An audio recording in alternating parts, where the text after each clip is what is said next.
Hello students, आज का हमारा टॉपिक है एक्सरसाइज 12.3। ठीक है, 12.3 एक्सरसाइज हमें सॉल्व करनी है। तो उसके रिलेटेड मैं आपको कुछ क्वेश्चंस यहाँ पे समझा देता हूँ, है ना। 12.3 से मैं एक या दो क्वेश्चन मैं यहाँ पे आपको समझा देता हूँ। उन क्वेश्चंस को आप देखो और उनका यूज़ करके आपको एक्सरसाइज को घर पे ट्राई करके देखना है। और उसके बाद आपको जो जो क्वेश्चन उसमें से नहीं समझ में आ रहे हैं, जो क्वेश्चन आप नहीं कर पा रहे हो, वो आप मुझसे बोल सकते हो। फिर उसके ऊपर एक अलग से वीडियो में बना दूंगा। और इस तरह से हमें इस एक्सरसाइज 12.3 को कंप्लीट करना है। जो भी आपके डाउट है वो आप इन दोनों 2 दिनों में आप मुझे बताओगे, है ना। कल और परसों 2 दिन हमारे पास में रहेंगे, उसके बाद थर्सडे को हमारा पीरियड है ना। तो आप इन 2 दिनों के अंदर में इसको ट्राई करो, इस एक्सरसाइज को। और वहाँ पे जो जो क्वेश्चन में आपको डाउट आ रहा है वो आप मुझसे शेयर करो। फिर उसके ऊपर मैं नेक्स्ट जो हमारा पीरियड होगा उसमें वीडियो बना दूंगा, है ना। तो यहाँ पे एक्सरसाइज 12.3 से मैं फर्स्ट वाला क्वेश्चन ले रहा हूँ जो एकदम बेसिक है, ये समझ में आएगा। तो बाकी क्वेश्चन जो इससे रिलेटेड आप आराम से सॉल्व कर सकते हो। तो यहाँ पे क्वेश्चन में उसने बोला है find the area of shaded region. उसने बोला है कि एक रीजन डायग्राम के अंदर शेड किया हुआ है, कलर्ड किया हुआ है, उसको आपको क्या करना है, उसका एरिया निकालना है। ठीक है। पी क्यू पी क्यू की वैल्यू आपको दी है 24 सेंटीमीटर और पी आर की वैल्यू आपको दी है 7 सेंटीमीटर। ठीक है, ये गिवन है। और उसने बोला है कि ओ जो है वो सर्कल का सेंटर है। ठीक है, तो कैसे निकालोगे। तो सबसे पहले आप यहाँ पे देखो, इस सर्कल के अंदर अगर इस शेडेड रीजन का एरिया निकालना है तो मुझे क्या करना पड़ेगा, सर्कल के हाफ सर्कल का एरिया निकाल लेना पड़ेगा, है ना।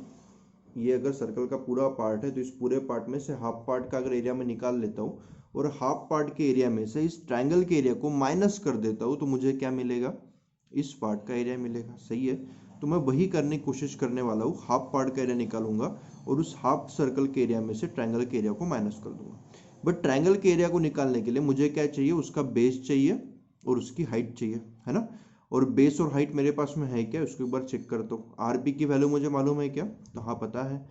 और हाइट जो है वो क्या है, पी क्यू है। और पी क्यू भी मुझे मालूम है, मतलब मैं इसका एरिया तो आराम से निकाल सकता हूँ। उसके बाद मुझे और किसका एरिया चाहिए, हाफ सर्कल का। हाफ सर्कल का एरिया निकालने के लिए मुझे क्या चाहिए, पाई आर स्क्वायर, मतलब रेडियस। तो रेडियस सर्कल की दी है क्या, नहीं दी है। मतलब मुझे सबसे पहले तो क्या निकालना पड़ेगा, इस सर्कल की रेडियस को निकालना होगा। सर्कल की रेडियस को निकालना बहुत ही सिंपल है। हमें पता है कि आर क्यू क्या है, डायमीटर है सर्कल का। अगर आर क्यू डायमीटर है सर्कल का तो डायमीटर के ऊपर से आप जो भी एंगल बनाते हो, हमने एक थ्योरम पढ़ा था लास्ट ईयर 9th में, है ना।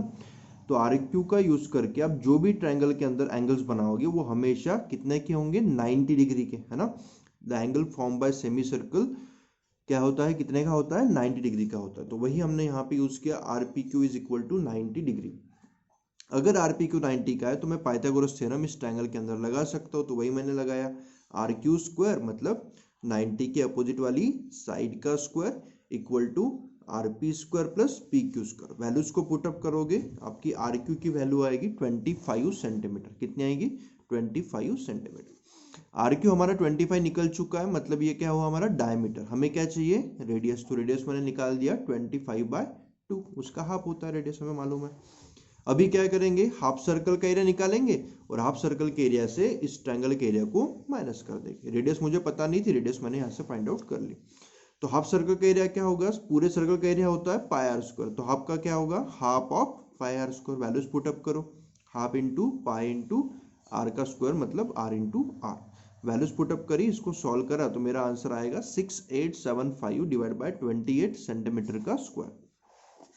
उसके बाद एरिया हमें निकालना है ट्रायंगल का, क्योंकि मैंने बोला था हाफ सर्कल के एरिया से ट्रायंगल के एरिया को माइनस करोगे तभी तो ये शेडेड रीजन का एरिया आएगा।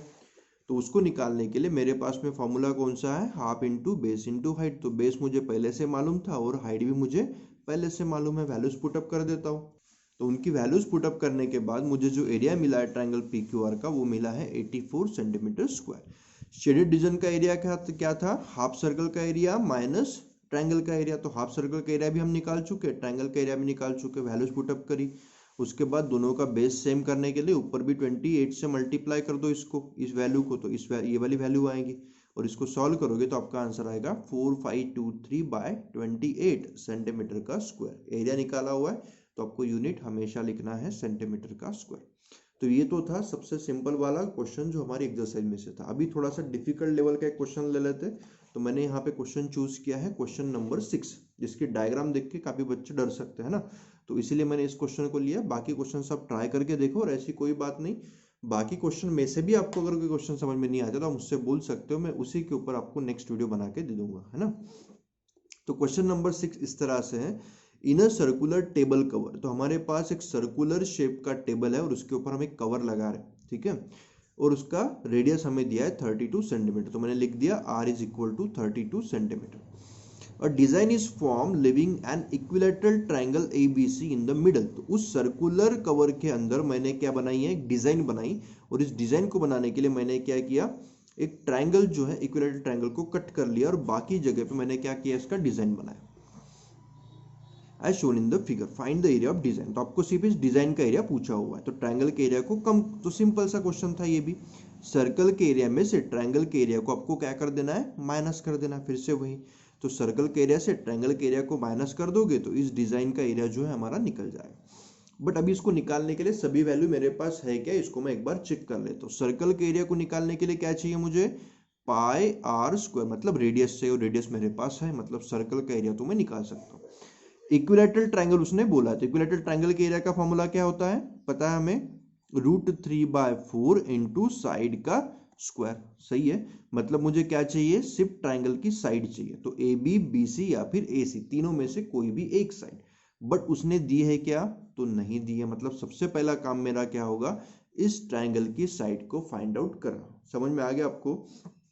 ट्रायंगल की साइड को कैसे फाइंड आउट करोगे, तो इक्विलैटरल ट्रायंगल से रिलेटेड हमें एक प्रॉपर्टी पता है। इक्विलैटरल ट्रायंगल की किसी भी वर्टेक्स से आप अपोजिट साइड के ऊपर अगर मीडियन बनाते हो, मीडियन मतलब जो अपोजिट साइड को दो इक्वल पार्ट में डिवाइड करे, तो उसके अंदर का जो मीडियन होता है उसके रिलेटेड हमें एक प्रॉपर्टी पता है। प्रॉपर्टी क्या थी, एयू, मतलब ये जो डिस्टेंस होता है ना, मीडियन का मतलब पॉइंट ऑफ जो आपका कॉन्टैक्ट होता है ना, जहाँ पे तीनों मीडियन एक जगह पे इंटरसेक्ट करेंगे, ठीक है, सेंट्रोइड बोले हम इसको, है ना। तो उस सेंट्रोइड के रिलेटेड एक प्रॉपर्टी हमें पढ़ी थी कि सेंट्रोइड वाला जो पॉइंट होता है उस पॉइंट के ऊपर अगर आप बोलोगे तो क्या होता है, ए ओ, मतलब वर्टेक्स से उस पॉइंट तक का डिस्टेंस होता है 2/3 ऑफ कंप्लीट मीडियन, मतलब 2/3 ऑफ एडी। ठीक है, तो ये प्रॉपर्टी हम पहले से जानते हैं, एओ इज 2/3 ऑफ एडी। इसमें वैल्यूज पुटअप करो, एओ की वैल्यू मुझे पता है क्योंकि एओ क्या है, रेडियस है ना, तो मैं एओ के जगह पे क्या लिख सकता हूँ, रेडियस लिख सकता हूँ 32। 2/3 of AD is equal to 32। इसको सॉल्व करोगे तो आपका आंसर आ जाएगा 48 सेंटीमीटर, मतलब एडी मुझे मिला है 48। बट मुझे एडी चाहिए क्या, नहीं, मैंने क्या निकालना है, ट्रायंगल के किसी भी एक साइड को निकालना है। ये तो मेरा मीडियन निकला, तो इससे मुझे कोई फायदा नहीं होगा। बट इससे मुझे एक फायदा होगा, कैसे, क्योंकि आपको पता है इक्विलैटरल ट्रायंगल का मीडियन जो है वो अपोजिट साइड के ऊपर परपेंडिकुलर भी होता है ना, ये हमें प्रॉपर्टी मालूम है। मतलब मैं इन दोनों में से किसी भी एक ट्रायंगल में पाइथागोरस थ्योरम लगा के ए बी की वैल्यू को फाइंड आउट कर सकता हूँ। सही है ना, तो वही मैं यहाँ पे करने वाला हूँ। Now in triangle A B D, A B square is equal to A D square plus B D square, Pythagoras का थ्योरम मैंने यहाँ पे लगा दिया। तो इसके अंदर मैं वैल्यूज पुटअप कर दी। एक वैल्यू मेरे पास थी 48 और दूसरा जो मेरे पास में था वो क्या था, दूसरा मेरे पास में था बीडी का स्क्वायर, है ना। तो बीडी का स्क्वायर क्या है, बीडी मतलब कौन है, बीसी का हाफ है ना। ये देखो बीडी जो है वो बीसी का हाफ है, मतलब मैं BC/2 का स्क्वायर भी लिख सकता हूँ ना, तो वही मैंने यहाँ पे लिखा हुआ है। ठीक है, और BC किसके साथ इक्वल है, BC तो AB के साथ इक्वल है। देखो यहाँ पे डायग्राम के अंदर BC, AB और AC तीनों साइड कैसी है, सेम है, क्योंकि ये इक्विलैटरल ट्रायंगल है, इसलिए मैं BC की जगह पे क्या लिख देता हूँ, AB। तो मेरा इस तरह से इक्वेशन बनेगा, AB का स्क्वायर इज इक्वल टू, एक वैल्यू तो मुझे मालूम ही है, AD की वैल्यू मुझे पता थी, और उसके बाद BC/2 का स्क्वायर की जगह पे मैंने क्या लिखा, AB/2 का स्क्वायर, क्योंकि BC और AB दोनों भी कैसे हैं, इक्वल है। तो ये रीजन मैं यहाँ पे लिख देता हूँ। ठीक है, BC is equal to AB, therefore AB/2 का स्क्वायर भी मैं लिख सकता हूँ। इसको सॉल्व करोगे, मुझे वैल्यू निकालनी है AB की, तो कैसे करना है, ये प्लस में है, इक्वल टू सुधर जाएगा तो माइनस। इसको सॉल्व करो, 4AB minus AB/4 equal to 48 का स्क्वायर। तो 4AB में से एक AB गया तो कितना बचेगा, 3AB² इक्वल टू 48 इंटू 48।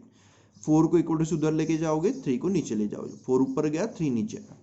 देखो 48 इंटू 48 इंटू 4/3, AB की वैल्यू चाहिए, ये AB के स्क्वायर की है। तो स्क्वायर रूट निकालते समय अगर दो टर्म हमारे पास में, तो एक टर्म हम उड़ा देते हैं, तो 48 इंटू 48 में से एक 48 बचेगा, क्योंकि रूट निकाल रहे। 4 का स्क्वायर रूट कितना होता है 3, 4 का स्क्वायर रूट कितना होता है 2, और 3 का स्क्वायर रूट कितना होता है √3, है ना। तो इस तरह से मैंने इसको निकाल दिया, 48 2 हो गया 96/√3। इसको करेंगे रैशनलाइजेशन, हमने पढ़ा है जो भी डिनोमिनेटर में अगर रूट की टर्म है तो उसी टर्म से आपको ऊपर भी मल्टीप्लाई करना है नीचे भी, तो √3 से ऊपर मल्टीप्लाई किया, √3 से नीचे मल्टीप्लाई किया, तो हमारे पास में जो अल्टीमेटली आंसर यहाँ पे आएगा वो आएगा 32√3 सेंटीमीटर। ठीक है, तो ये क्या निकली, हमारी सिर्फ साइड निकली है एक ट्रायंगल के अंदर। अभी इसी साइड का यूज करके हम एरिया निकाल सकते हैं इक्विलैटरल ट्रायंगल का, जो मैं आपको पहले ही बता चुका हूँ इसका formula, √3/4 into side square. Side हमारे पास में वैल्यूज इसमें पुटअप करो और इसको सॉल्व करो। तो एरिया ऑफ ट्रायंगल का फॉर्मूला मैंने लगा दिया √3/4 इंटू साइड स्क्वायर, है ना। तो ये साइड थी मेरी 32√3, तो 32 का स्क्वायर हो गया 32 इंटू 32 और √3 का स्क्वायर हो गया 3। सॉल्व करोगे तो 768√3 ये आ गई उसकी वैल्यू। एरिया ऑफ सर्कल निकालना है तो वो हमारा फॉर्मूला पहले से मालूम है, पाई r स्क्वायर, आर की वैल्यू पहले से पता थी, इस तरह से आंसर आएगा। सर्कल के एरिया से ट्रायंगल के एरिया को माइनस किया तो क्या मिलेगा, उस शेडेड पोर्शन का एरिया, या फिर आप बोलोगे डिजाइन का एरिया। तो ट्रायंगल का सर्कल के एरिया से ट्रायंगल के एरिया को माइनस कर दो। √3 की वैल्यू हमें मालूम नहीं है, इसलिए मैं इसको सॉल्व आगे नहीं कर सकता। तो यहाँ तक कि आपको आंसर निकाल के रखना। तो आई होप आपको ये क्वेश्चन भी समझ में आ चुका है ना। अगर आपको थोड़ा सा फास्ट लगता है तो आप वीडियो की स्पीड को कम कर सकते हो और फिर आप उसको समझ सकते हो, तो आपको अच्छे समझ में आ जाएगा। या फिर नहीं समझ में आ रहा है तो वीडियो को आप फिर से देख सकते हो। ठीक है, तो इस तरह से आप बोल सकते हो कि हमारी एक्सरसाइज में से 2 क्वेश्चन मैंने आपको समझा दिया, बाकी क्वेश्चन आप ट्राई करके देखो। अगले जो 2 दिन आपके पास में है उसके अंदर आपको ट्राई करना है, और जो भी क्वेश्चन के अंदर आपको डिफिकल्टी आ रही है वो क्वेश्चन आप मुझसे अगर डिस्कस कर लोगे या फिर मुझे बता दोगे तो उसके ऊपर मैं एक अलग से वीडियो जो है वो थर्सडे वाली हमारी जो क्लास होगी उसमें मैं अपलोड कर दूंगा। ठीक है ना, तो आज के लिए इतना, ठीक है, थैंक यू।